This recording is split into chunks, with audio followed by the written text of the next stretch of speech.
खावे, ग्वालिया ने खूब लुटावे।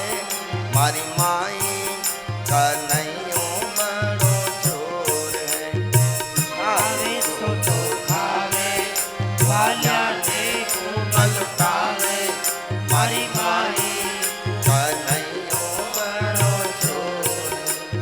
सुनो जसोदा माता, लाला लखन खोता।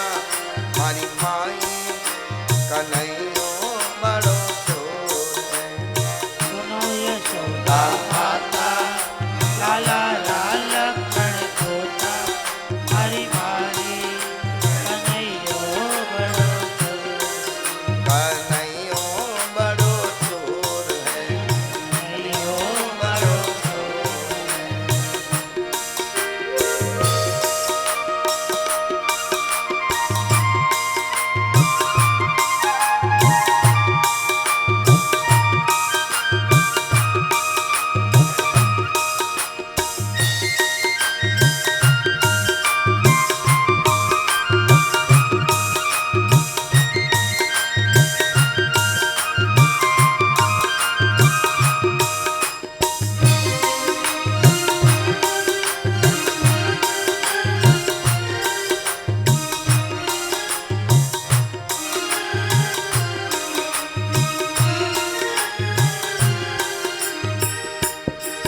मैं जल भरवाने जावा, पीछे से कंकर मारे। मारी माई कन्हैयो बड़ो चोर है। जल भरवाने जावा, पीछे से कंकर मारे। मारी माई कन्हैयो बड़ो चोर। तुम सुनो जसोदा माता, लाला लखन खोता। मारी माई कन्हैयो बड़ो चोर है। यशोदा माता, लाला लखन खोता। मारी माई कन्हैयो बड़ो चोर। कन्हैयो बड़ो चोर है। कन्हैयो बड़ो चोर। अरे खावे सो तो खावे, ग्वालिया ने खूब लुटावे। मारी माई कन्हैयो बड़ो चोर है। हाँ खावे सो तो खावे, ग्वालिया ने खूब लुटावे। मारी माई कन्हैयो बड़ो चोर। कन्हैयो बड़ो चोर है। कन्हैयो बड़ो चोर। कन्हैयो बड़ो चोर है। कन्हैयो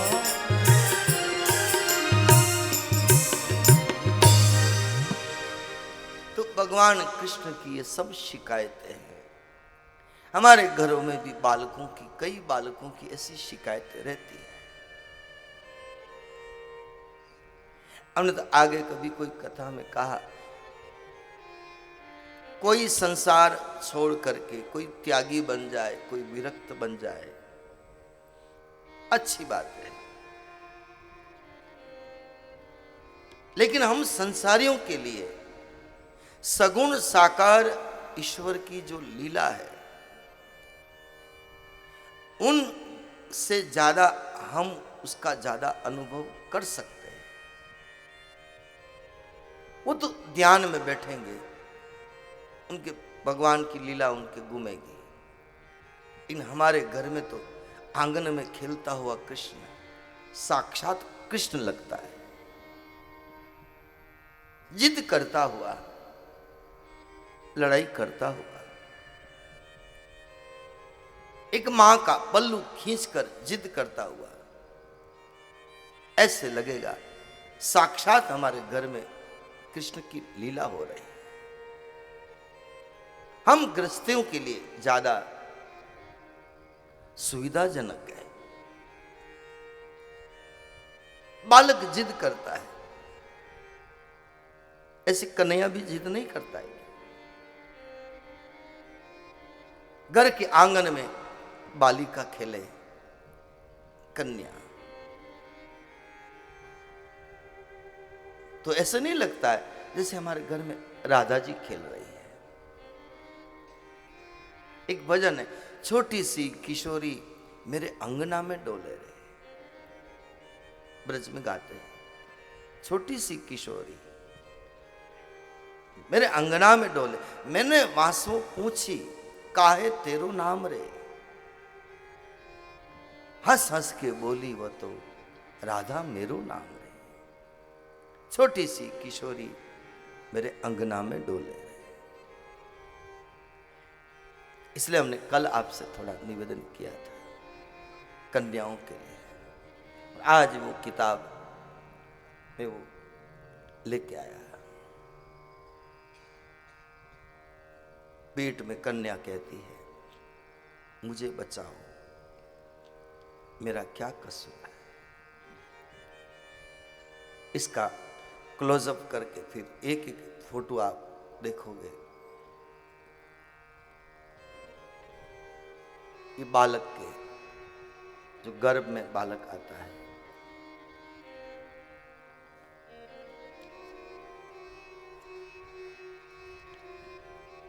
ये 4 सप्ताह का, 8 सप्ताह का, 12 सप्ताह का ये बालक जो बड़ा होता है,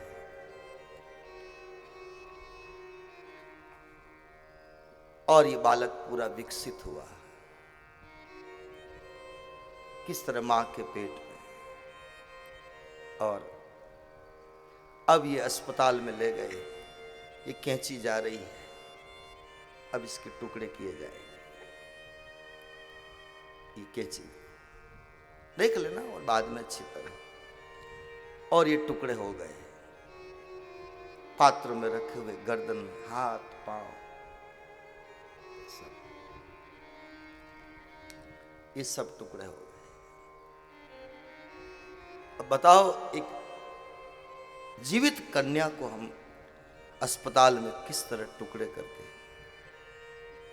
हम उनको मरवाते हैं। एक बच्चे की भी जिंदगी बच जाए, हम तो कहते हैं कि कितना बड़ा पुण्य मिलेगा।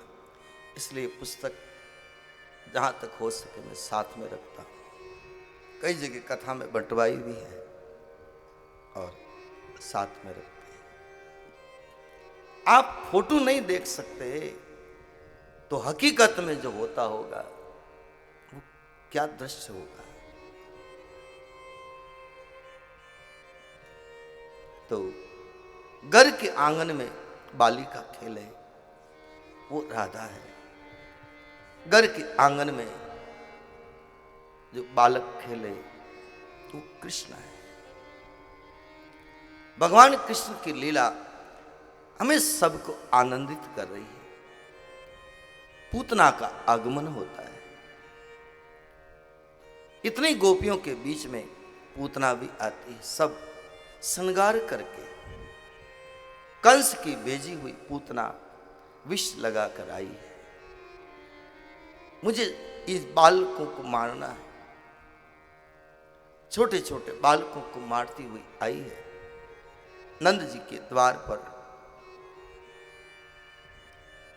जैसे आई, सब भोली बाली गोपियों ने रास्ता दे दिया। अरे ये कोई वीआईपी मेहमान आया है। सब अपने अपने घर की तरफ चली गई। पूतना और यशोदा जी और कृष्ण रह गए। जैसे ही पूतना को देखा, भागवत जी में लिखा है, कन्हैया ने आंखें बंद कर दी। आंखें बंद क्यों करी? जवाब बड़े प्यारे दिए।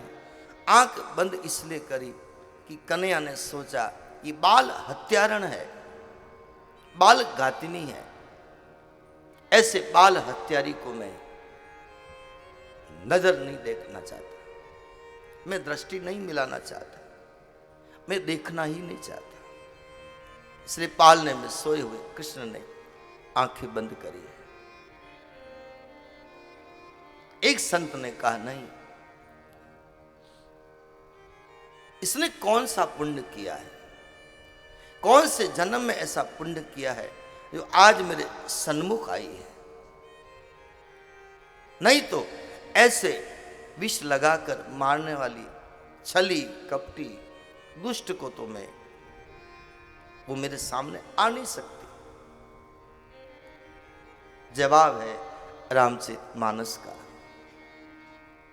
सुंदरकांड। जो पे दुष्ट हृदय सोई होई, मोरे सन्मुख आव की सोई, मोरे सन्मुख आव की सोई। अगर दुष्ट हृदय होती तो मेरे सन्मुख नहीं आ सकती। आज मेरे सामने आई, कौन सा पुण्य किया है?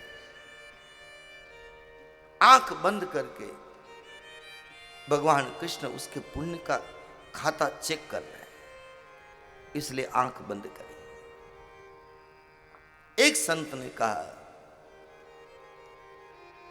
नहीं, कन्हैया ने आंख बंद इसलिए करी, एक मेरी मां देवकी, एक मेरी मां यशोदा, लेकिन आज ये मुझे दूध पिलाने के लिए आई है, एक मां बन के आई है।